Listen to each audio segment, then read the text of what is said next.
Hello everyone, welcome back to Impulse Batch. This is mock test number 12, video solution of mock test number 12, another 50 questions that will help you to increase your score. And thank God मी पहिल्या व्हिडिओपासून हे वाक्य म्हणते की another 50 questions that will help you to increase your score. मग खरं score increase होणार आहे की नाही हे बघण्याचा आता खऱ्या अर्थाने चान्स आला. आय मीन टू से तुमचं हॉल तिकीट रिलीज झालं. So P C एमचे students happy असतील की फायनली हॉल तिकीट आलं, फायनली एक्झाम देणार आहे आणि या सगळ्यातून फ्री होणार आहे. सो डेफिनेटली मी हे वाक्य का म्हणत होते याचं रिझन मी आता सांगते. Another 50 questions that will help you to increase your score was in this sense की ही जी मॉक टेस्ट आहे पर्टिक्युलरली आजची मॉक टेस्ट जी नेक्स्ट होणार आहे आणि जी नेक्स्ट होणार आहे. सो कंटिन्यू 3 मॉक टेस्ट या अशा आहेत की हे क्वेश्चन्स जे पिकअप केलेत ते क्वेश्चन्स सिलेक्ट केलेत with the help of one of the paper setter of MHT-CET who has set the paper before 3 years. So 3 years एगो जेव्हा तुमची MHT-CET पेपर पेन बेस्ड होती तेव्हा काय मेंटॅलिटीने क्वेश्चन पेपर सेट केले जायचे याच्यासाठी एक टीचर माझ्या कॉन्टॅक्टमध्ये होते. मी त्यांच्याशी डिस्कस केलं आणि मी त्यांना काही क्वेश्चन्स विचारलेले. क्वेश्चन नंबर 1 असा होता की जेव्हा MHT-CETचा पेपर सेट केला जातो what is the reference book selected by the teachers. So काय रेफरन्स ठेवला जातो अँड द आन्सर वॉज आम्ही कोणतंही रेफरन्स बुक वापरत नाही एक्सेप्ट महाराष्ट्र स्टेट बोर्डचं टेक्स्टबुक. सो टेक्स्टबुकवरतीच बेस्ड क्वेश्चन्स असतात. मग त्या बेसिसवरती ॲप्लिकेशन बेस पण येऊ शकतो, पण क्वेश्चन कुठल्याही बुकमधून आहे असा डायरेक्टली उचलला जात नाही. काही ना काहीतरी व्हॅल्यू बदलली जाते किंवा त्याला थोडंसं ॲप्लिकेशन बेस्ड माउल्ड केलं जातं. So reference book is only Maharashtra state boards textbook. आणि सेकंड क्वेश्चन असा होता की सर तुमच्याकडे काही सॅम्पल क्वेश्चन पेपर्स आहेत का. So teacher help me with some sample papers आणि लास्ट इयरसुद्धा मी या सॅम्पल पेपर्सची प्रॅक्टिस करून घेतलेली स्टुडंटकडून आणि एक्सपिरियन्स असा होता की हां मॅम या लेवलचे क्वेश्चन आलेले. सो आपल्याला पण तेच करायचं आहे लास्ट मोमेंटला, त्याच क्वेश्चन्सची आपल्याला प्रॅक्टिस करायची आहे. सो आजच्या टेस्टला तुम्हाला किती मार्क्स पडलेत हे फार इम्पॉर्टंट आहे. Question number 1 on your screen. Which is correct net cell reaction of the following representation. तुम्हाला एक सेल दिला जाईल आणि त्या सेलवरून तुम्हाला ओव्हरऑल नेट सेल रिॲक्शन काढायची आहे. What is net cell reaction. Reaction at anode plus reaction at cathode. This will give me overall or net cell reaction. So दिलेला सेल कसा रिप्रेझेंटेड असतो. दिलेला सेल असतो ABC रिप्रेझेंट. ABC रिप्रेझेंटेड म्हणजे काय. A for काय असतं त्याच्यामध्ये ॲनोड. सो सेल ऑलवेज ॲनोडकडून स्टार्ट होतो आहे. मध्ये काय असतं सॉल्ट ब्रिज अँड लास्ट काय होतो एंड कशानी होतो कॅथोडनी. आता तुम्हाला सेल दिला आहे AL+3. सो AL काय आहे AL इज ॲनोड. AL+3 काय आहे ॲनोडिक सोल्युशन.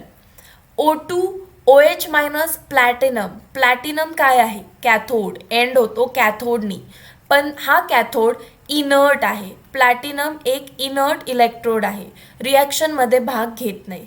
सो हे कोण आहे OH- ज्याच्यावरती चार्ज असतो ते असतो solution cathodic solution. And O2 काय आहे युज्ड गॅस, त्याच्यामध्ये यूज केलेला गॅस आहे. आता जर तुम्हाला ॲनोड कोण आहे कॅथोड कोण आहे ॲनोडिक सोल्युशन कोण आहे कॅथोडिक सोल्युशन कोण आहे हे समजलं असेल तर तुम्हाला हेही माहिती आहे ॲनोडवरती काय होत असतं oxidation. And oxidation is nothing but loss of electron. So थोडंसं ॲनोडिक कंपार्टमेंट बघा.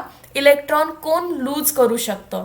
Aluminium is a metal and metal has tendency to lose electron. So AL will give AL+3 plus 3 electrons. ॲल्युमिनियमची व्हॅलन्सी 3 आहे so तो 3 electrons release करतोय. आता त्यानंतर बघा आपल्याला बघायचं आहे की कॅथोडवरती काय रिॲक्शन होते. कॅथोड म्हणजेच काय रिडक्शन होतं अँड रिडक्शन म्हणजे gain of electron.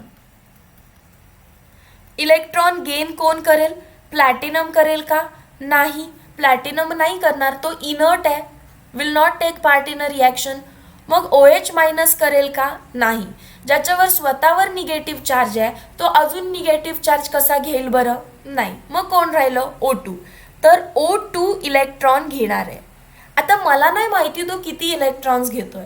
So redox chapter आपल्याला सांगतो एका ऑक्सिजनवरती चार्ज असतो -2 मग झालं तर एक ऑक्सिजन 2 इलेक्ट्रॉन्स घेतोय. इथे मी काय करते, मग एक ऑक्सिजन करते, मल्टिप्लाइड बाय हाफ. 2 ला 2 कॅन्सल, एक ऑक्सिजन किती इलेक्ट्रॉन्स घेतो, 2 इलेक्ट्रॉन्स. कशाच्या प्रेझेन्समध्ये घेतोय तो, वॉटरच्या प्रेझेन्समध्ये घेतोय, कारण OH मायनस कुठून आलं, वॉटर आहे बीकरमध्ये. सो वॉटरच्या प्रेझेन्समध्ये घेतोय आणि तो बनवतोय काय, तो बनवतोय OH मायनस. किती बनवतोय, 3 बनवतोय. मॅम तुम्हाला कसं कळालं 3 OH मायनस बनवतोय, तर बघा पहिले जे 2 हाफ O2 आणि 2 इलेक्ट्रॉन्स आहेत, this is nothing but O2 minus, आणि मी घेतलाय एक वॉटर मॉलिक्यूल.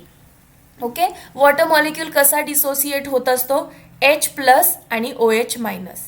आता बघा हा O2 मायनस या H प्लसला घेईल ना, निगेटिव्ह चार्ज पॉझिटिव्ह चार्जला अट्रॅक्ट करेल. ओनी Hला घेतलं, एक पॉझिटिव्ह चार्ज यातनं मायनस करा, -2 + 1, आन्सर आलं -1. सो OH वरती चार्ज असतो -1. हा एक OH, ओके, आणि हा एक OH. सो किती OH बनणार आहेत, 2. चला मी 3 लिहिलेत, 2 बनवूया. 2 OH बनणार आहेत, 2 OH. Okay, got it everyone. मी कसं बनवले OH बनणार आहे फिक्स होतं. मी 3 लिहिले, पण मी 3 का लिहिले हे एक्सप्लेन करताना मला कळालं की 3 नाही बाबा, 2 OH बनतात. एक ऑक्सिजन पाण्यातला एक हायड्रोजन घेणार, एक OH बनणार, आणि हा दुसरा OH. सो 2 OH बनतात. ही झाली माझी कॅथोडवरची reaction. Now I will erase this. What is next now, मला ॲनोड आणि कॅथोडची रिॲक्शन ॲड करायची आहे. बट ॲड करत असताना इलेक्ट्रॉनचा काउंट सेम मेंटेन झालं पाहिजे. इथे 3 इलेक्ट्रॉन्स आहेत, मल्टिप्लाइड बाय 2 6 इलेक्ट्रॉन झाले. इथे 2 इलेक्ट्रॉन्स आहेत, मल्टिप्लाइड बाय 3 6 इलेक्ट्रॉन झाले. सो माझी ॲनोडची रिॲक्शन झाली आहे 2 ॲल्युमिनियम गिव्स 2 Al+3 + 6 इलेक्ट्रॉन, आणि माझी कॅथोडची रिॲक्शन झाली आहे 3/2 O2 + 6 electron + 3 water molecules gives me 6 OH minus. आता ओव्हरऑल तुम्ही ॲड करून घेऊ शकता. चला ॲड करूया. 6 इलेक्ट्रॉन्सला 6 इलेक्ट्रॉन्स कट होतील. So 2 aluminium + 3/2 O2 + 3 water molecules gives me 2 aluminium + 3 + 6 OH minus. This is my overall net reaction. कोणत्या ऑप्शन सोबत मॅच होतीये बघा, 2 Al, इथे Al+3 आलं. हे ॲल्युमिनियम, 2 ॲल्युमिनियम पाहिजेत, नाही एकच आहे. इथे Al+3 नाही, 2 aluminium 3/2 O2 3 water 2 aluminium + 3 6 OH exactly match होतं ऑप्शन नंबर बी सोबत. इम्पॉर्टंट क्वेश्चन आहे की एखादी सेल बघून आपल्याला रिॲक्शन लिहिता येते का, हा क्वेश्चन आहे रँक डिसायडर क्वेश्चन. प्रत्येक मुलाला हा क्वेश्चन जमणार नाही. त्यालाच जमेल ज्याला एक्झॅक्टली माहिती आहे की कोण इलेक्ट्रॉन घेतं आणि कोण इलेक्ट्रॉन लूज करतं. So important question, practice it. Question number 2, the decreasing order of acidity of the following acid is. पहिला आहे ethanoic acid, CH3C double bond OH. दुसरा आहे 2,2,2 trichloro ethanoic acid. This is acid आणि ethanoic आहे म्हणजे 2 carbon, 2,2,2 कोण, chloro. This is your second option. Third is 2 chloroethanoic acid. So CH2C double bond OH, एकच chloro लागला. दिस is 2 chloroethanoic acid and 2,2 dichloroethanoic acid. C double bond OH, sorry हे कोण आहे इथे 2 क्लोरो, दॅट इज एक H असणार आहे आणि 2 क्लोरीन असणार आहेत. नाव चेक. जेवढे जास्त क्लोरीन ॲटम्स आहेत हे सगळे ॲसिड आहेत. ॲसिडचं काम काय असतं रे, टू रिलीज H+. जाईल मायनस चार्ज येईल. To release H+. गेला निगेटिव्ह चार्ज आला. To release H+. गेला negative charge. To release H+. गेला O वरती मायनस चार्ज. सो ॲसिड आपला H+ डोनेट करतो आणि बनतो कॉन्जुगेट बेस. आता जो कॉन्जुगेट बेस स्टेबल असेल, दिलेले 4 कॉन्जुगेट बेसमध्ये जो स्टेबल असेल तो चांगला ॲसिड पण असणार आहे. चला चेक करूया. हा O- इथे रेझोनन्समध्ये पण हा डोनेटिंग ग्रुप आहे आणि दॅट इज वाय तो अनस्टेबल बनतोय. निगेटिव्ह चार्ज माझा कमी झाला पाहिजे. हा इथे रेझोनन्स करतोय ॲज वेल ॲज 3 Cl इलेक्ट्रोनिगेटिव्ह आहेत. सो इलेक्ट्रोनिगेटिव्ह Cl इलेक्ट्रॉन डेन्सिटी काढून घेतील. 3 Cl आले म्हणजे मॉलिक्यूल स्टेबल झाला. जेवढे जास्त Cl तेवढा मॉलिक्यूल स्टेबल होणार आहे. मग क्लिअर आहे सगळ्यात जास्त स्टेबल कोण असणार आहे? ऑप्शन नंबर 2, कारण त्याच्याकडे 3 Cl आहेत. देन ऑप्शन नंबर 4 त्याच्याकडे 2 Cl आहेत. देन ऑप्शन नंबर 3 त्याच्याकडे 1 Cl आहे. अँड देन ऑप्शन नंबर 1 त्याच्याकडे Clच नाही आहे. कीप इन माइंड इथे Cl तुमचा मायनस इंडक्टिव्ह इफेक्टच दाखवणार आहे. तो काही बेन्झिन रिंगला लागलेला नाही आहे to show +M. So sigma bond through तो ऑलवेज -M इफेक्ट दाखवतो. इलेक्ट्रॉन डेन्सिटी काढून घेतो. जेवढे इलेक्ट्रॉन्स कमी तेवढी स्टॅबिलिटी जास्त. Hence option number A was correct. Question number 3. If 3 elements X, Y, Z are crystallized in cubic solid lattice with X atom at corners, Y atom at cubic center and Z atom at edge, then the formula of compound is. X कुठे आहेत म्हणून सांगितलं? कॉर्नर्सला आहेत. So corner 8 असतात. Contribution 1/8 असतं. एक्सचं answer आलं 1. Y कुठे म्हणून सांगितलंय? क्यूबच्या सेंटरला. क्यूबचा सेंटर एकच आहे आणि कोणासोबत शेअर करत नाही तो. आणि झेड कुठे आहेत म्हणून सांगितलं? एज. एजेस किती आहेत? 12 आणि एचं कॉन्ट्रीब्युशन किती आहे? 1/4. सो आन्सर किती आलं? 3. सो एक्स एकच आहे, वाय पण एक आहे आणि झेड 3 आहेत. असा एकच ऑप्शन आहे. Option number A. Question number 4. A gas absorbs 300 joule of heat and does 6 kilojoule of work on its surrounding. So थर्मोडायनामिक्सचा स्टडी आपण ऑलवेज कशामध्ये करतो? वी स्टडी सम सिस्टीम आणि सिस्टीमच्या बाहेर असतं ते असतं सराउंडिंग. आता गॅस कुठे असणार आहे? सराउंडिंगमध्ये की सिस्टीममध्ये? डेफिनेटली सिस्टीममध्ये, कारण आपण सिस्टीमचा अभ्यास करतोय. गॅस की जो सिस्टीममध्ये आहे त्याचा अभ्यास करतोय. आता गॅसनी वर्क केलं, वर्क ऑन इट्स सराउंडिंग. सिस्टीमने काम कशावरती केलं? सराउंडिंगवरती. जेव्हा बॉक्सच्या बाहेर ॲरो जातो it is negative. So work done की जे 6 किलोजूल दिलं आहे ते निगेटिव्ह वर्क डन आहे. That is -6000 joule. आणि जी हीट आहे, हीट इज ॲब्सॉर्ब्ड, बाहेरून आतमध्ये घेतली आहे. So heat is positive and it is 300 joule. According to first law of thermodynamics, delta U is equal to Q plus W. Q किती आहे? 300 minus 6000 joule. So 6000 minus 300 करायचं आहे which is 57,000 आणि sine द्यायची आहे निगेटिव्ह, मोठ्याची साईन जूल. आन्सर जूलमध्ये आहेत का? नाही. ऑप्शन सगळे किलो जूलमध्ये आहेत. So -5.700 kilo joule which can also be written as -5.7 kilojoule.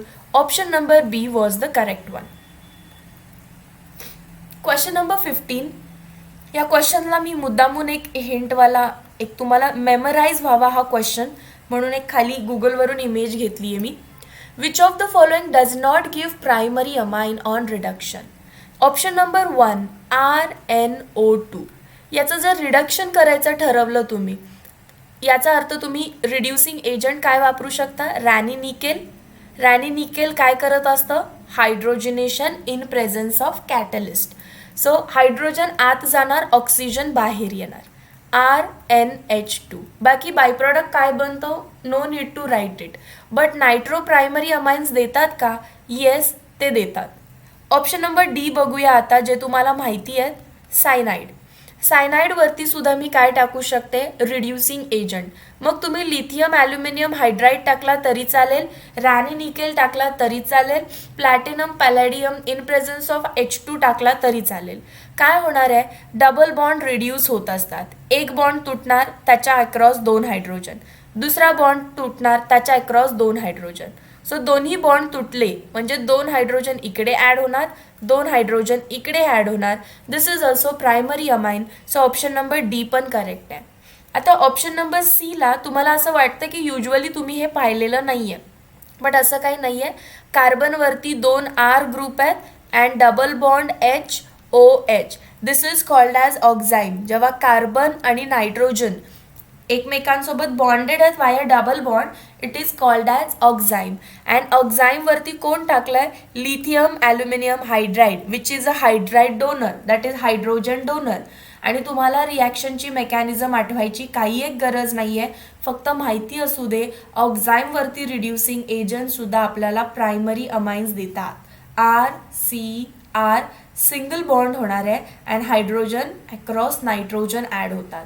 So this is nothing but primary amine. So option number C सुद्धा देतात, एकच देत नाही तो बी, कारण तो आहे अल्डिहाइड. अल्डिहाइडचं जेव्हा मी रिडक्शन करते मला प्रायमरी अल्कोहोल भेटतो. If you remember the chapter alcohol phenol इथर, तर बी देत नाही म्हणून बीला टिक करायचं होतं. माइट बी तुम्ही काही लोकांनी सीला केलं असेल, कारण सी तुम्हाला आठवला नसणार आहे ऑक्झाईमवरती काय रिॲक्शन्स होतात. सो ऑक्झाईमचं कन्व्हर्जन अमाइन्समध्ये होतं on reduction. Question number 6, last to last मॉकमध्ये पण हा क्वेश्चन होता आणि तेव्हा मी तुम्हाला एक पूर्णपणे तो कसा सॉल्व्ह करायचा आहे हे दिलेलं. आता मी तुम्हाला क्वेश्चन वाचून दाखवते so that you will remember it. Mass of non volatile solute, molar mass 40 gram, dissolved in 114 into 10 to power minus 3 kg of octane to reduce its vapor pressure to 80% is. क्वेश्चनचा अर्थ असा आहे की बीकरमध्ये octane घेतलं आहे. So octane कोण आहे? Solvent आहे. Solvent कशाने रिप्रेझेंट करतो आपण? एनी किंवा तुम्ही वननी करत असाल. किती घेतला आहे solvent? Given mass of solvent is 114 into 10 to power minus 3 kg. मी याला ग्रॅममध्ये करणार आहे. सो ग्रॅममध्ये करताना काय करणार? 10 to power plus 3 ने मल्टिप्लाय. सो राहिलं काय? 114 ग्रॅम. आणि ऑक्टेन दिलाय म्हणजे मोलार मास ऑफ ऑक्टेन तुम्हाला माहिती आहे. हु इज ऑक्टेन? ऑक्टेन म्हणजे C8. 8 2 16, 17, 18. C8H18. Molar mass find करा, 114 ग्रॅमच येईल. ग्रॅम पर मोल टू बी प्रिसाइज. आता याच्यामध्ये कोणतरी टाकलंय. कोण टाकलंय? I don't know. कोणतं नॉन वोलाटाईल सोल्यूट टाकलाय की ज्याचं मोलार मास कोण आहे? 40 ग्रॅम. मग गिवन मास किती टाकलं पाहिजे? यामध्ये नॉन वोलाटाईल सोल्यूट किती टाकला पाहिजे की वेपर प्रेशर 80% होईल?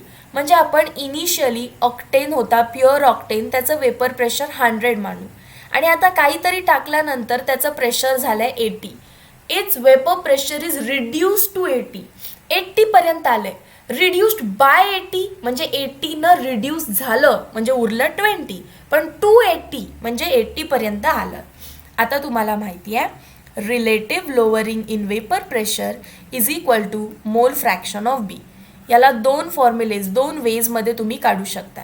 अकॉर्डिंग टू आर टेक्स्टबुक, आपल्या टेक्स्टबुकनुसार तुम्ही हा फॉर्म्युला वापरला पाहिजे. Relative lowering in vapour pressure is equal to mole fraction of B. कसं काढतो आपण?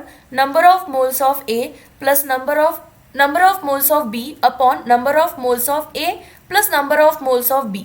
आपण जे डेरिवेशन सॉल्व्ह केलं टेक्स्टबुकमध्ये त्यामध्ये N B being very very less आपण त्याला निग्लेक्ट केलेलं. सो आपला फॉर्म्युला बनतो relative lowering in vapour pressure is equal to number of moles of B upon number of moles of A. आणि याने तुमचा आन्सर यायलाच पाहिजे. पण याने सॉल्व्ह करताना जर आन्सर तुमच्या ऑप्शनमध्ये नाही आहे तर मग तुम्हाला दुसऱ्या फॉर्म्युलाकडे जायचं आहे. But according to our textbook question असाच बनला पाहिजे.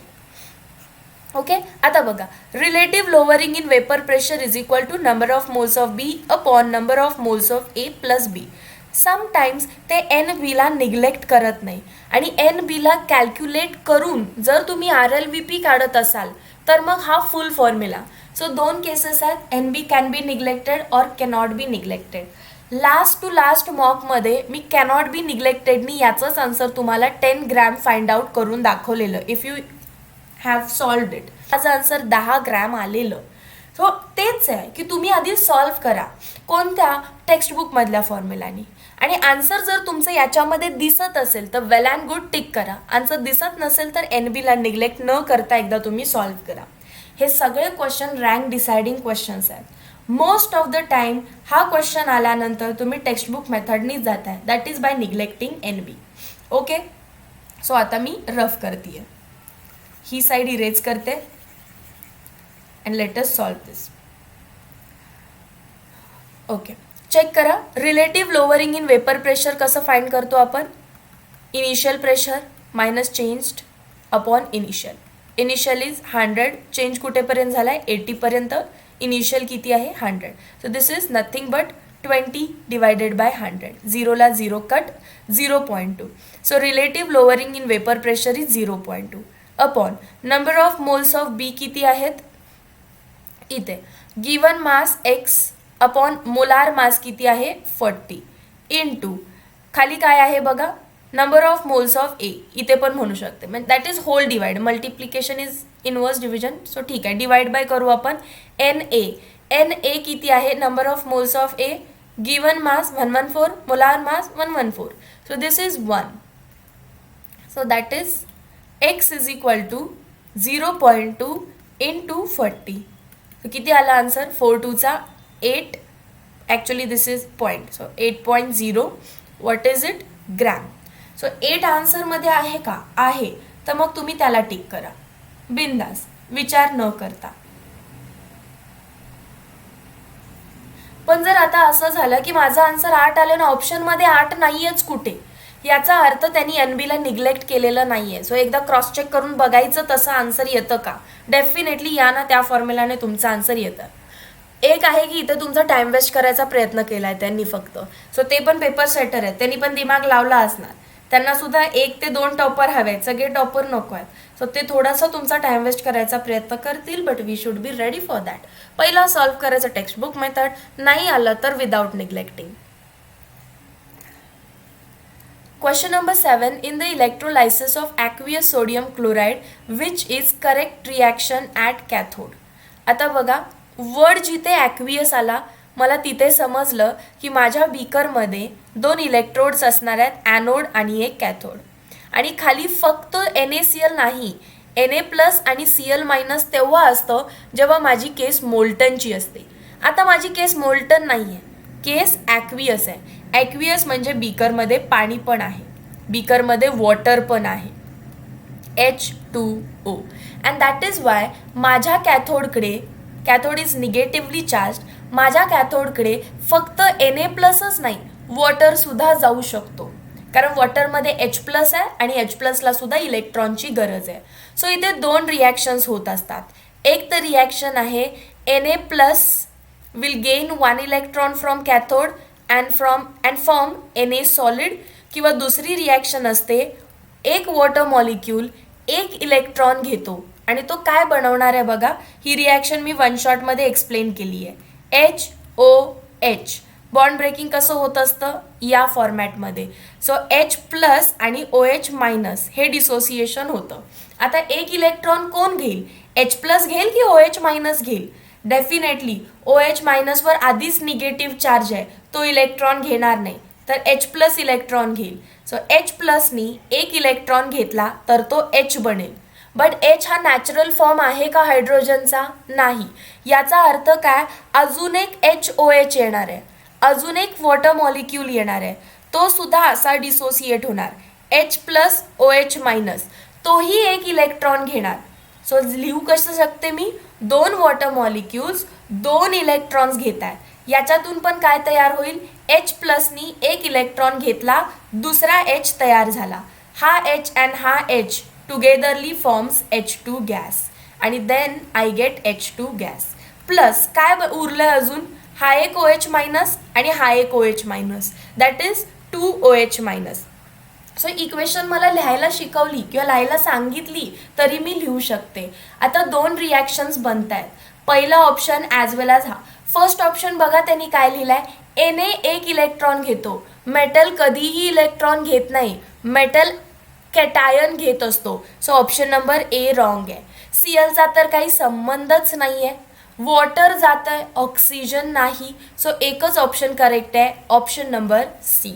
ही रिॲक्शन की जी जिंकली आहे, इलेक्ट्रोड पोटेन्शियल जिचं जास्त आहे. Question number 8.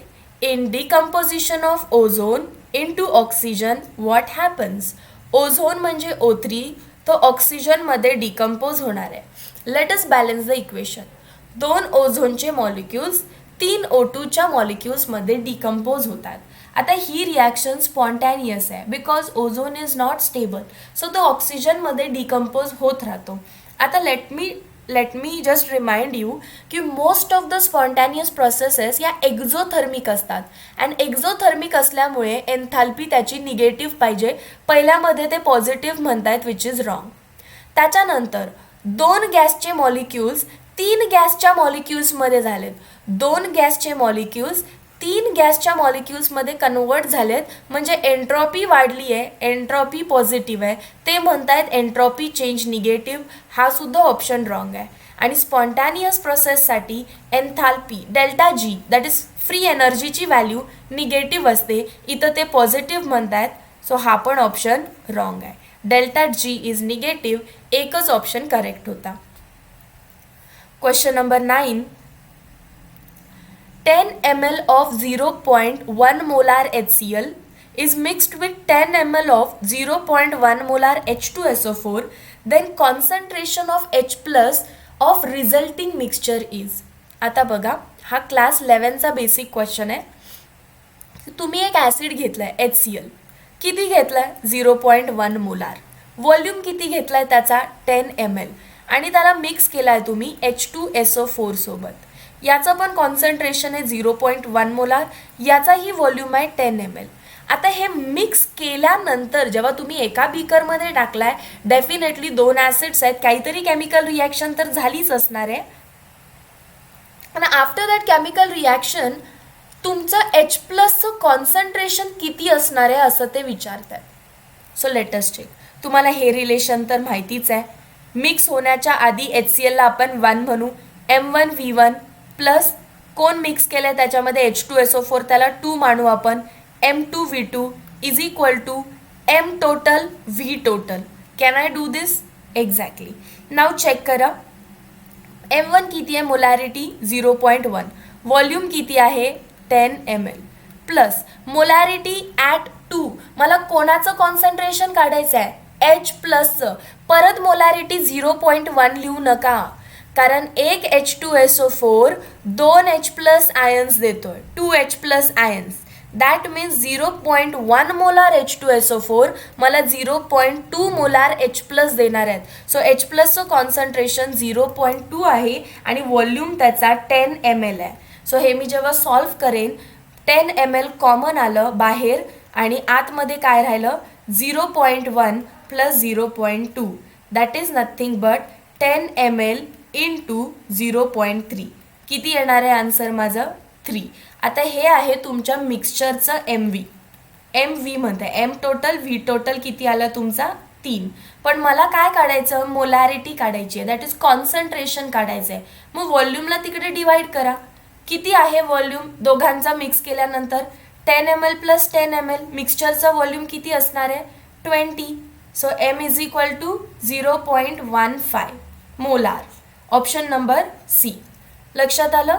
10 ml HCl, 10 ml H2SO4. Total volume किती असणार? 20. मला त्यांनी कॉन्सन्ट्रेशन म्हणजेच मोलॅरिटी काढायला सांगितली आहे, व्हॉल्यूमने डिवाइड केलं, आन्सर बिकम 0.15. Question number 9. हा मॉलिक्यूल कोण आहे? जर तुम्हाला दिसतंय व्यवस्थित की मध्ये कार्बन आहे आणि एक OR ग्रुप आहे आणि एक OH ग्रुप आहे, तर कीप इन माइंड एक OR ग्रुप असणं म्हणजे हे हेमी फॉर्मल आहे. आता हेमी कोण? ॲसिटल की कीटल? तर खाली बघा एक R आहे आणि एक H आहे. ही H पहचान कोणाची असते? अल्डिहाइड. अल्डिहाइड म्हणजे acetal. So that is hemi acetal. Option number B. तुम्हाला एकदा आठवण करून देते. R डबल बॉन्ड O आणि RCH डबल बॉन्ड O. हे ओळखतं का? हा कीटोन आहे, फक्त झोपवलं आहे मी त्याला. हा ओळखतोय का अल्डिहाइड आहे? येस, फक्त मी झोपवलं आहे त्याला. त्याच्यामध्ये त्यांनी टाकलाय एक अल्कोहोल ROH. याच्यामध्ये पण मी टाकते एक अल्कोहोल ROH. हे केल्यानंतर काय होत असतं? हा डबल बॉन्ड ओपन अप होत असतो. हा डबल बॉन्ड ओपन अप होत असतो. सो RCR हे ओपन झाले. एक साईडलाच अल्कोहोल लागणार आहे, दॅट इज OR. दुसरा इकडे ऑक्सिजन आहे तसा आणि तो H मॉलिक्यूल इकडे. Similarly RCH double bond open up करा, एका साईडला तुमचा ऑक्सिजन ठेवा. अल्कोहोलचा OR ग्रुप एका साईडला अटॅच होणार आहे, उरलेला H इकडे. सो एक अल्कोहोल टाकणं म्हणजे हेमी फॉर्मेशन आहे. सो हेमी कीटोन पासून असेल तर कीटल. कसं ओळखायचं? कार्बनला जर 2 R ग्रुप लागले असतील तर कीटल, आणि एक जरी हायड्रोजन आला तर it is hemi acetyl.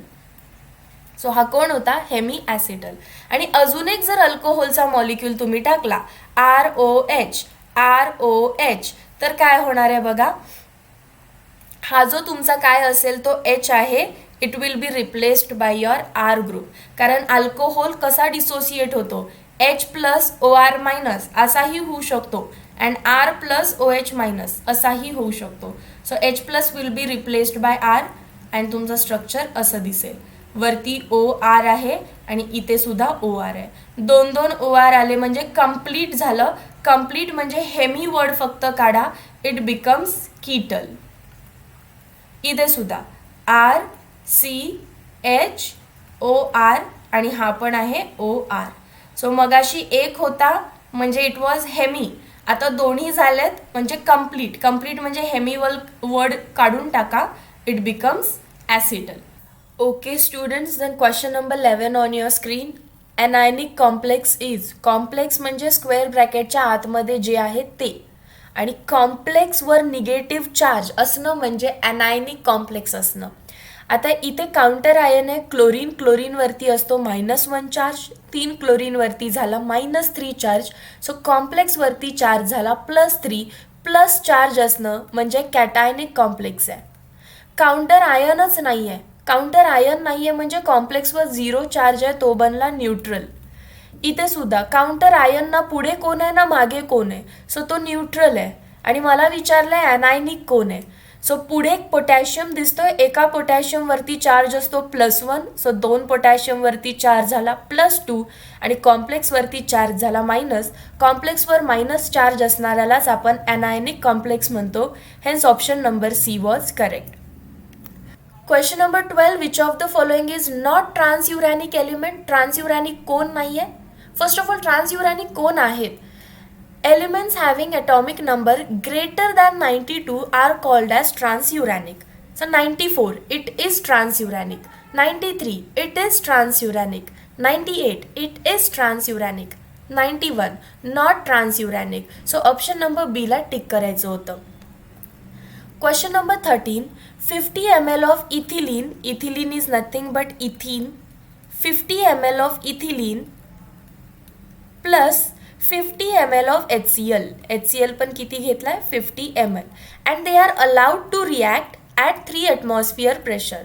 Pressure आहे 3 atm. In the following reaction. Calculate the work done in joule. काय बनवतायत हे? रिॲक्शन पण दिली आहे C2H5Cl. Is the reaction balanced? Yes, the reaction is balanced. So बघा, मी असं म्हणते टाइम इक्वल्स टू 0 ला मी इथिन 50 ml घेतलाय, HCl 50 ml घेतलाय, प्रोडक्ट काहीच बनला नसणार आहे. आफ्टर सम टाइम काही असेल T इक्वल्स टू T ला मी असं करते completion.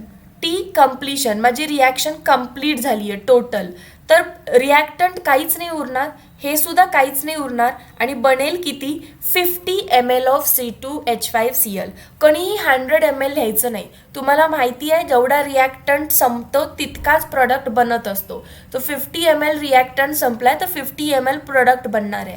And even Avogadro law काय सांगतोय? If a container has same number of molecules it will have equal volume.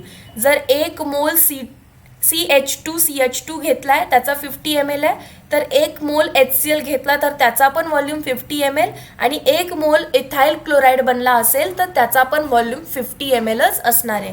So तुम्ही सगळ्यांनी चूक इथं केली असेल, 100 ml लिहिलं असेल तर आन्सर चुकलं असणार आहे. नाव वर्क डन काढण्याचा formula for a chemical reaction is ΔNGRT. For a chemical reaction, work done is calculated by formula minus delta NGRT. But तुम्हाला क्वेश्चनमध्ये कुठे टेम्परेचर दिलंय का? नाही. So I can't use this formula. Then माझा next formula काय आहे की ज्याच्यामध्ये प्रेशर दिलेलं असतं -P external into delta V. Now what is delta V? Final volume minus initial volume. External pressure दिलेलं आहे 3 atmosphere, so V2 - V1. Final volume किती आहे? 50. इनिशियल व्हॉल्यूम किती होता ऑल द रिॲक्टंट्स मिळून 100. सो किती झालं 50 मायनस 100. आन्सर आहे ते ml मध्ये. प्रेशर किती दिलंय 3 ॲटमॉस्फिअरमध्ये. सो किती येणार आहे याचा आन्सर -3 ॲटमॉस्फिअर इंटू त्याचं कन्व्हर्जन आधी लिटरमध्ये करा. आन्सर किती येणार आहे 50, ते पण -50 ml. सो मी इथं कंटिन्यू करते. W is equal to minus minus बनणार आहे प्लस आणि आन्सर आहे ते 3 ATM इंटू 50 ml म्हणजे लिटरमध्ये किती असणार 0.050 लिटर. नाव मल्टिप्लाय दिस 5 3 15 मागे एक 0 आहे आणि 3 नंतर decimal. So 0.150 litre atmosphere. But answer सगळे जूलमध्ये आहेत. लिटर ॲटमॉस्फिअर टू जूल जायचं आहे. Multiply the answer by 101.3. Litre ॲटमॉस्फिअरमध्ये जूलमधून जाईल. So W is equal to calculate करा किती येणार आहे 15 3 45, 4 कॅरी, 15 1 15, 16 17 18 19 9 1 अँड 15 1 15. डेसिमल किती नंतर द्यायचं आहे मला इकडे 1 आहे आणि इथे 2 आहेत. सो 3 नंतर 1 2 3. Answer is in joule. So correct answer is 15.195 joule. That too positive. Option number A. Question number 14. Which of the following polymer is used in paint? Novolac ad मध्ये पण तुम्ही बघितलंय. So it is option number A. The presence of catalyst increases the rate of reaction by. आपण catalyst टाकल्यानंतर काय होत असतं तर नॉर्मली तुम्हाला माहिती आहे रिॲक्टंटची एनर्जी जास्त असते आणि प्रोडक्टची एनर्जी कमी असते. सो रिॲक्टंट इथे आहे, प्रोडक्ट इथे. या ॲक्सेसवरती एनर्जी आहे आणि ग्राफ असा काहीतरी काढला जातो. So what is this curve? जो हा हायेस्ट कर्व आहे this is energy of activation. But जेव्हा तुम्ही कॅटलिस्ट टाकताय कॅटलिस्ट टाकल्यानंतर रिॲक्शन फास्ट होते. कशी काय फास्ट होते तर हा कर्व कुठेतरी असा झालेला असतो. कर्व कुठेतरी कमी आलाय कॅटलिस्ट टाकल्यानंतर. सो कोणाचा कर्व कमी झालाय एनर्जी ऑफ ॲक्टिवेशन डिक्रीज झाले आणि त्यामुळे रिॲक्शन फास्ट होते. Option number A. Question number 16. In an allylic alcohol OH group is attach to dash hybridized carbon atom. Allylic म्हणजे काय असतं कार्बन कार्बन डबल बॉन्डच्या शेजारच्या कार्बनला अलायलिक म्हटलं आणि त्याच्यावरती OH लावला तर तो झाला allylic alcohol. Now question is OH group is attach to what hybridized carbon. या कार्बनने सगळे सिंगल बॉन्ड केलेत and hence it is sp3 hybridized. Option number C. Question number 70. What amount of energy is released to produce 6.4 into 10 to power minus 3 kilogram of methane if its standard enthalpy of formation is minus 75 kilojoule? Standard एन्थॅल्पी म्हणजे काय? Standard कंडिशनला तुम्ही जेव्हा carbon घेताय आणि त्याच्यामध्ये hydrogen gas mix करताय तुम्हाला मिथेन भेटतोय. बट किती मोल हायड्रोजन वापरावे लागतील? 2 मोल. Carbon is in solid that is graphite state. हा आहे गेशियस स्टेटमध्ये आणि मिथेन गॅस भेटतोय. All are in it standard form. या कंडिशनला जेव्हा मिथेन बनवलाय तेव्हा तुम्हाला दिसतंय की -75 किलोजूल इतकी हीट रिलीज केली आहे. 75 किलोजूल इतकी हीट रिलीज केली आहे. रिलीज म्हणून मायनस साईन. आता हे किती ग्रामसाठी किती मिथेन बनवलाय तुम्ही इथे? कार्बनचं मास असतं 12 आणि हायड्रोजनचं 4. सो दिस इज 16 ग्रॅमसाठी. सो 16 ग्रॅम मिथेन बनवण्यासाठी 75 जूल हीट रिलीज करावी लागते. त्यांनी मला कोणासाठी विचारलं आहे amount of energy release to produce 6.4 into 10 to power -3 kg. 6.4 into 10 to power -3 kg of methane किती हीट रिलीज करेल? आता जनरली बघा मी KGमध्ये का काढेन जर मला ग्रॅममधलं रिलेशन माहिती आहे तर. मला माहिती आहे 16 ग्रॅम मिथेन बनवण्यासाठी 75 kilo joule of heat release होती आहे. तर मी ह्याला पण ग्रॅममध्ये कन्वर्ट करेन आणि ग्रॅममध्ये कन्वर्ट करताना काय करतो आपण into 10 to power 3. Power 3 -3 cancel होईल. सो आन्सर काय भेटेल 6.4 ग्रॅमसाठी किती शॉर्टमध्ये ते असं विचारतायत. आता बघा क्रॉस मल्टिप्लाय करा. क्वेश्चन मार्क म्हणजेच मी लिहिते आन्सर इज इक्वल टू तुम्हाला माहिती आहे 16 1चा 16 असतो 16 4चा 64 बट 6.4 आहे सो 0.4 सिम्पलेस्ट फॉर्ममध्ये आणलं. So answer is equal to -75 into 0.4, answer will be in kilogram. 5, 10, 15, 20, 2 carry 7 4s are 28, 29, 30 आणि 1 नी decimal point. So answer is minus 30 kilojoule. Heat released है, so answer negative, minus 30 kilojoule. Question number 18. How many alcohols are possible from formula C4H10O? तर सगळ्यात पहिला मला सांगा C4H10O monohydric alcohol बनवेल का डायहायड्रिक का ट्रायहायड्रिक? जर त्याच्यामध्ये एकच O आहे तो डेफिनेटली मोनोहायड्रिक अल्कोहोल बनेल, alcohol with only 1 OH group. आणि अशा केसेसमध्ये जर हाऊ मेनी अल्कोहोल्स फाउंड करायचे आहेत तर आयसोमर्स इज इक्वल टू 2⁻n-2 हा फॉर्म्युला यूज करा. कधीही तुम्हाला मोनोहायड्रिक अल्कोहोल्स किंवा मोनोहॅलोजन डेरिव्हेटिव्स कॅल्क्युलेट करायला सांगितले असतील तर use the formula isomers is equal to 2⁻n-2 where n is number of carbon atoms. किती कार्बन आहेत? 4. So 2⁻4-2 2⁻2 answer is 4. आणि बघा ऑप्शन टिक करा, मी तुम्हाला 4 अल्कोहोल ड्रॉ करून दाखवते. पहिला आहे CH3 CH2 CH2 CH2OH ब्युटॅन 1 all. दुसरा असणार आहे CH3 CH2 CHOH CH3 ब्युटॅन 2 all. तिसरा असणार आहे CH3 C CH3 H CH2OH 2-methyl ब्युटॅन 1 all. आणि लास्ट असणार आहे CH3 CH3 CH3OH tert butyl alcohol.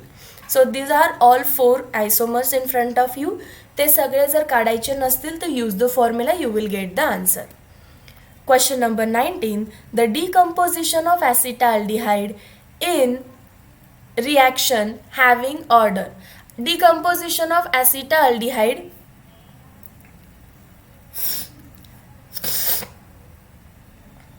Question number 19. The decomposition of acetaldehyde is reaction having the order. आता स्टुडंट्सना वाटतं out of the textbook question आहे ma'am, असं कसं? Order तर experimentally determined असते, मग आम्ही कसं फाइंड करणार किती असणार? म्हणून मी तुम्हाला लास्ट 2 days ॲगो एक मेसेज टाकलेला, रीड द टेक्स्टबुक. काही क्वेश्चन डायरेक्ट टेक्स्टबुकमधून असतात.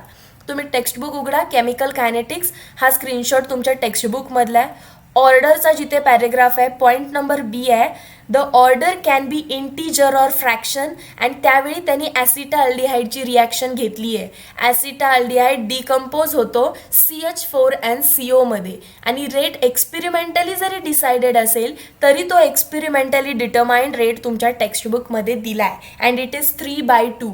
3/2 is nothing but 1.5. Option number C.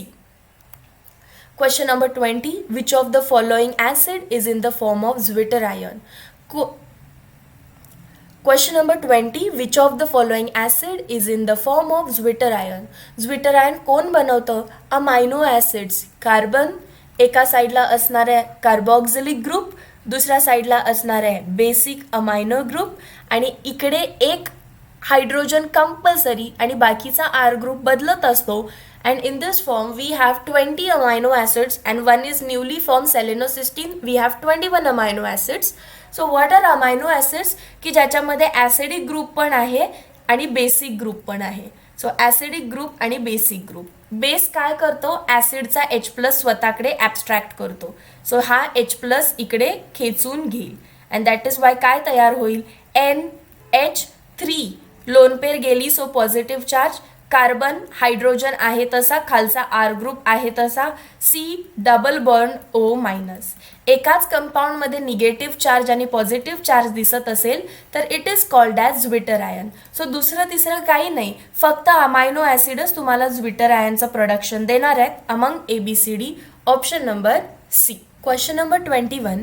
The total pressure of solution obtained by mixing 3 moles of heptane of partial pressure 60 mmHg and 2 moles of octane of partial pressure 50 mmHg is. So सगळ्यात पहिल्यांदा त्यांनी मला total pressure विचारलं आणि total pressure कोणाचं? आधी त्यांनी simple beaker घेतलेला, या बीकरमध्ये त्यांनी घेतला आहे हेप्टेन. हेप्टेनचे किती मोल्स घेतले? 3 moles.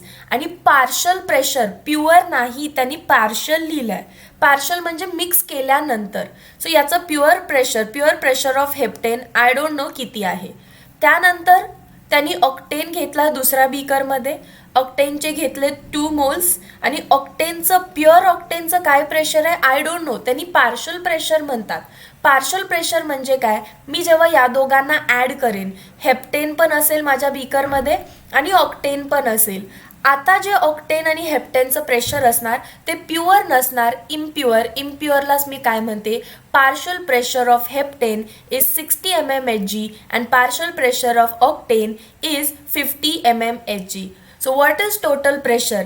According to Dalton's law, total pressure is equal to partial pressure of first plus partial pressure of second. So directly तुम्हाला 60 plus 50 करायचं आहे दोघांच्या प्रेशरची addition. 6 plus 5 11 and 0. So 110 mmHg. Option number A. आता एक हा question एकतर असाच विचारला जाईल. तुम्हाला डाल्टन्स लॉ करेक्ट माहिती आहे का? डाल्टन्स लॉ काय आहे? Sum of partial pressures. So partial pressure दिले असतील तर तुम्ही त्याला डायरेक्टली ॲड करताय. Take a screenshot, write down in your notebook. 5 4 3 2 1. दुसरा क्वेश्चन ते काय विचारू शकतात बघा. जर पार्शल प्रेशर न लिहिता त्यांनी इथे प्युअर प्रेशर लिहिलं असतं किंवा डायरेक्टली प्रेशर लिहिलं असतं. पार्शल न लिहिता जर त्यांनी इथं प्युअर प्रेशर दिलं असतं तर मग माझा क्वेश्चन काय झाला असता. फर्स्ट बीकरमध्ये त्यांनी 3 मोल हेप्टेन घेतलाय आणि या 3 मोल हेप्टेन प्युअर फॉर्ममध्ये. सो याचं प्युअर वेपर प्रेशर किंवा ज्यालाच प्रेशर म्हणतील किंवा प्युअर वेपर प्रेशर म्हणतील ऑफ हेप्टेन व 60 mmHg. आणि नंतर नेक्स्ट बीकरमध्ये 2 मोल ऑक्टेन घेतलाय अँड 2 मोल ऑक्टेनचं जे प्युअर वेपर प्रेशर आहे, ऑक्टेन म्हणजे ओ, ते आहे 50 mmHg. आता दोघांना मिक्स केलं असतं. सो बीकरमध्ये माझ्या हेप्टेन पण असता आणि ऑक्टेन पण असता. आणि यामध्ये जे हेप्टेनचं प्रेशर आहे ते असतं partial pressure of heptane, I don't know ते किती आहे. आणि दुसरं असतं partial pressure of octane, I don't know ते किती आहे.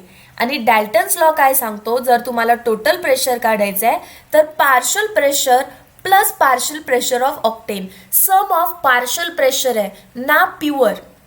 ओके. सो पार्शल प्रेशर आता मला माहिती नाही आहेत किती आहे. सो पार्शल प्रेशर कसे काढायचे असतात? Pure vapour pressure of heptane into mole fraction of heptane plus pure vapour pressure of octane into mole fraction of octane using Raoult's law. So प्युअरचा आता माहिती आहे तुम्हाला 60 आहे आणि मोल फ्रॅक्शन ऑफ हेप्टेन किती आहे? Mole fraction of heptane is number of moles of heptane upon total number of moles. हेप्टेनचे मोल्स आहेत 3 आणि टोटल मोल्स किती आहेत? 3 अधिक 2 5. So 3/5. And then number of moles of octane upon total number of moles will give mole fraction of octane. ऑक्टेनचे किती moles आहेत? 2. Total किती आहेत? 3 अधिक 2 5.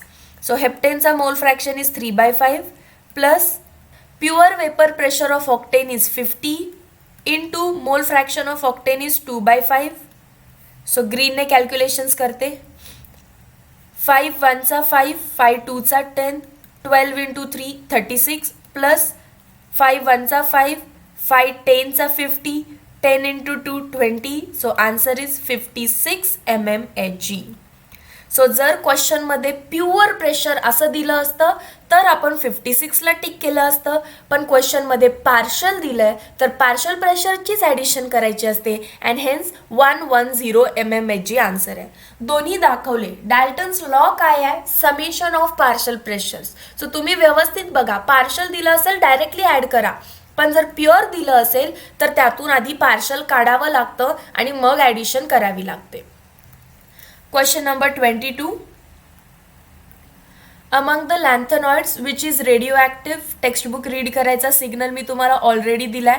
लॅन्थनॉइड्सच्या प्रॉपर्टीजमध्ये पॉईंट नंबर 3 आहे, except promethium all are non radioactive. म्हणजे प्रोमिथियम रेडिओ ॲक्टिव्ह आहे आणि माझा क्वेश्चन तोच आहे, which is radioactive? Promethium. Question number 23. The correct order of boiling point of ह्या वर्ड चेंज करती है. Correct word is hydrides. Hydrides of group 16. Group 16 मध्ये कोण आहे? ओ सलमान, सही है तेरी, पोज is polonium, radio active.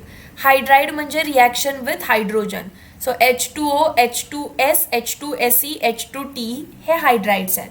Now we are talking about boiling point. तुम्हाला सगळ्यांना वॉटरचा बॉइलिंग पॉईंट माहिती आहे. It is 100 degree Celsius. And तुम्हाला हेही माहिती आहे वॉटरमध्ये हायड्रोजन बॉन्डिंग असतं and due two hydrogen bonding always boiling point वाढत असतो. सो वॉटरचा बॉइलिंग पॉईंट सगळ्यात जास्त असणार आहे कारण त्यामध्ये हायड्रोजन बॉन्डिंग आहे. सो असे कोणते ऑप्शन्स आहेत बघा. एक तर ऑप्शन नंबर बी आहे, नाहीतर ऑप्शन नंबर सी आहे, water having highest boiling point. आणि त्यानंतर बॉइलिंग पॉईंट कोणावरती डिपेंड असतो?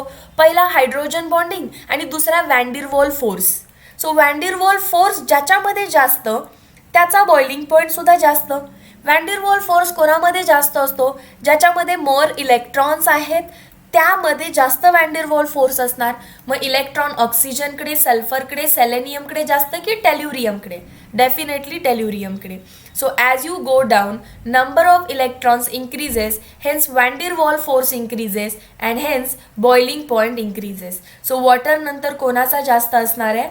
टेल्युराईडचा, त्याच्यानंतर असणार सेलेनाईडचा आणि त्याच्यानंतर हायड्रोजन सल्फाईडचा.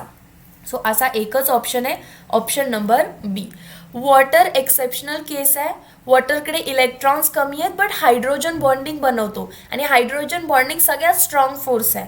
सो हायड्रोजन बॉन्डिंगला पहिली प्रायोरिटी आणि त्याच्यानंतर वॅन्डीरवॉलला. वॅन्डीरवॉल टेल्युरियममध्ये जास्त असणार. So tellurium, then selenium, then sulphur.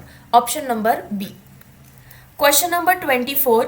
Phenol on oxidation by chromic acid gives. Textbook reading signal already दिला आहे. ऑक्सिडेशन ऑफ फिनॉल डायरेक्टली टेक्स्टबुकमध्ये युझिंग क्रोमिक ॲसिड. आता ऑक्सिडायझिंग एजंट टाकायचं आहे म्हणजे क्लिअर आहे ऑक्सिजन ॲड होणार आहे. हा डबल बॉन्ड इकडे शिफ्ट होतो, हा डबल बॉन्ड इकडे शिफ्ट होतो आणि इकडे ऑक्सिजनची ॲडिशन होते, that too with double bond. So बघा काय झालं, तेच झालं का? डबल बॉन्ड ओ, हा डबल बॉन्ड शिफ्ट, इथे double bond O. This is called as benzoquinone. Option number C. Question number 25. If the volume of vessel is doubled, vapour pressure काय होईल? सगळ्यात पहिल्यांदा vapour pressure is directly proportional to temperature. Temperature वाढलं तर मग vapours वाढतील, temperature वाढलं तर वेपर वाढतील, वेपर वाढलं तर वेपर प्रेशर वाढेल. तुम्ही जर व्हॉल्यूम डबल करताय तर त्यांनी काही फरक पडणार नाही आहे. तो व्हॉल्यूमवर डिपेंड नाही, टेम्परेचरवर डिपेंड आहे. So it remains same. It is only temperature dependent. These are 25 questions. Health issue असेल किंवा डेली स्केड्यूल असेल त्याच्यामुळे मी 50 एका ब्लॉकमध्ये बनवू नाही शकत, एका व्हिडिओमध्ये बनवू नाही शकत. मी आता लेक्चर घेणार आहे राईट फ्रॉम 3:15 तर लास्ट लेक्चर 9:30ला एंड होतं. सो आफ्टर 9:30 शूट करेन आणि रिमेनिंग 25 क्वेश्चन्स तुमच्यापर्यंत पोहोचवेन. सो हे 25 क्वेश्चन्स कसे वाटले? कारण तुम्हाला माहिती आहे हे कुठून आले आहेत? MHT CET paper setters mentality, की ते कुठून क्वेश्चन्स पिक करतात, कसे क्वेश्चन्स पिक करतात. So let me know in the chat section. आता तुमचा कॉन्फिडन्स वाढतोय का? कारण लेवल ही राहणार आहे. आणि तुमचे जर तुम्ही डिप्रेस्ड असाल तर डिप्रेस राहू नका, कारण मी तुम्हाला सिग्नल दिला आहे. लास्ट मोमेंट स्ट्रॅटेजी हीच आहे, रीड द टेक्स्टबुक. बाकी भलतं तुम्हाला काही एक करायचं नाही. आणि तुम्ही एक गोष्ट लक्षात ठेवा, आपण हे डिसेंबरपासून तुम्ही प्रिपरेशन चालू केलं आणि काही मुलं माझ्यासोबत एप्रिलमध्ये जॉईन झालेत. सो एप्रिलपासून जो सप्टेंबरपर्यंतचा टाईम आहे it is a big time. Students आपण खूप प्रॅक्टिस केली आहे. एंड मोमेंटला डिप्रेस राहू नका. टीचर्स ऑलवेज तुमचा हात पकडून तुमच्या सोबत नसणार आहेत पण नक्कीच तुमच्या पाठीशी नेहमी असणार आहेत. अँड नेहमी लक्षात ठेवा, ज्या टीचरनी आपल्याला डिसेंबर किंवा एप्रिलपासून सप्टेंबरपर्यंत जॉईन केले त्यांचा आशीर्वाद नेहमीच आपल्या पाठीशी असणार आहे. त्यांनी नक्कीच आपल्याकडून चांगलं प्रिपरेशन करून घेतलं असणार आहे. आता स्वतःवरती ट्रस्ट असू दे. And that is why without getting panic तुम्ही मॉक टेस्टचं सोल्युशन जसं येतं तसं करत चला. आणि सेकंड थिंग, तुमचं टेक्स्टबुक रीडिंग इम्प्रूव्ह करा. एक्झामला जाण्याच्या आधी मिनिमम एकदा आणि मॅक्सिमम 2 वेळा तुम्हाला टेक्स्टबुक वाचायचं आहे. So my best wishes are with you. All the best everyone. Meet you in another 25 question solutions. Till then, thank you so much.